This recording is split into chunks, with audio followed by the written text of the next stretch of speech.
Okay, so after searching the internet for a video that showed how to install an oil pressure gauge on a 2006 Sportster 883, I couldn't find any, so I decided to, since I was going to do it, I would make a YouTube video so I can help anybody else who's looking to do the same thing and having a hard time trying to find it.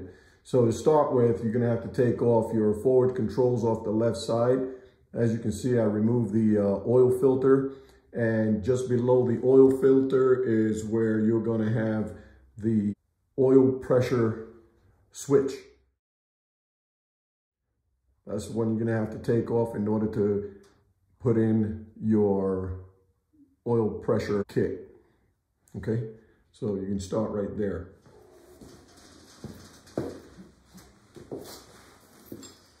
So there are some videos out there of people replacing the oil pressure switch. Not too much the oil pressure gauge, because it's a modification. This is more of a repair if you're repairing this. But I can tell you there's a lot of people using the channel locks, and I see them tearing it up. I just use these vice grips as wide as it needs to be. As you can see, there is room to do some movement. It may take more than what it would with a box wrench, but a 27 millimeter is what you need. And but it's not so easy to find. I went down to Lowe's and they didn't have it. I went down to O'Reilly's Auto Parts, they didn't have it, and I wasn't about to run all over town, so just for the hell of it, I tried my vice grips, and it did the job. All right, there's enough clearance for it. You know, you just want to keep the rag there because this oil is going to keep on dropping. Okay, now that the oil pressure switch is off, this one is going to be your adapter. That's going to be the next piece that's going to go in. Let's go ahead and send this in. And now I add some of this. Make sure we get a good seal on this. So when you're done with your adapter, tightening it in there with a 17 millimeter wrench, that's the way it should be facing. Your two holes should be facing outward.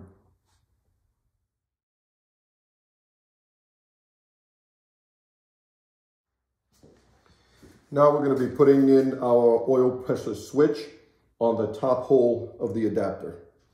I'm going to put some more gasket juice on this thing so we can get a good seal.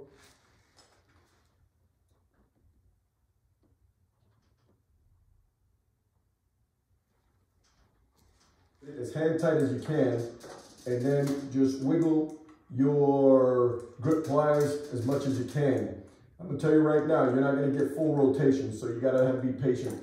Make sure that you're not damaging threads.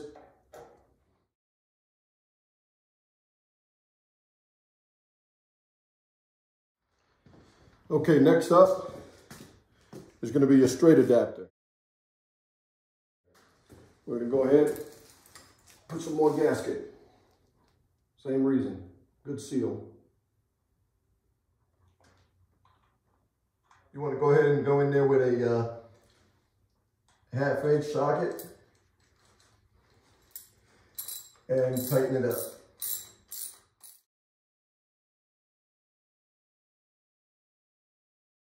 Here's the top part of the gauge kit. All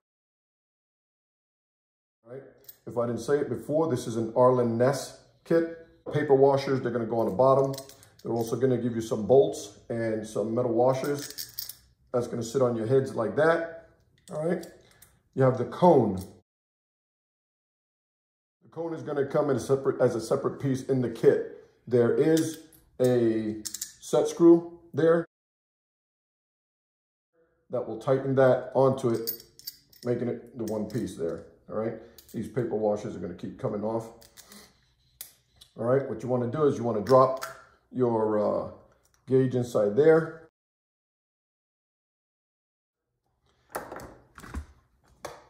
Tie this piece into it.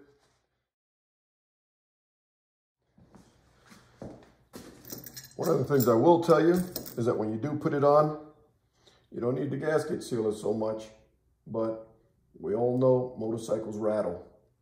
So you might want to put a little bit of something for the threads, like thread lock or something to just keep it from rattling off.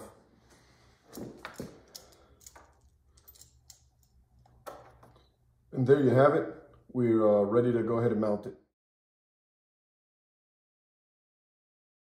Loosened these up earlier. I do not have the Vulcan Def Grip.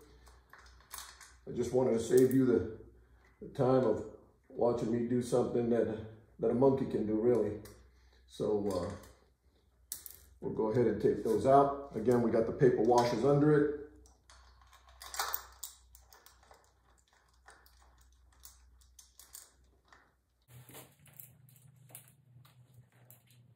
So once you got your gauge wire all secured over there with the hose, come on down, and this is the way the instructions show. You just go ahead and secure those clamps to those bolts right there. I saved you the time of watching me do it. That's self-explanatory right there. And you just send it right through there, and then we go along to the other side and take off where we left off. I went ahead and connected the hose to the straight adapter there. The last step is to go ahead and put that wire up to your pressure gauge switch. Okay, so now at this point is just putting the bike back together, putting your oil filter back together, putting your forward controls back together, and you're in business. I'm not going to be able to start the bike now because that's just one of a couple of things that I'm working on the bike. So I won't be able to turn it on right now. I'm doing some other electrical stuff along with that. I got a couple projects going on, and there you are, your Arlen-Ness oil pressure kit gauge kit, and you should be able to put it on with this video. Let me know what you think. I hope you like the video. I hope it helps. Hang loose, as they say.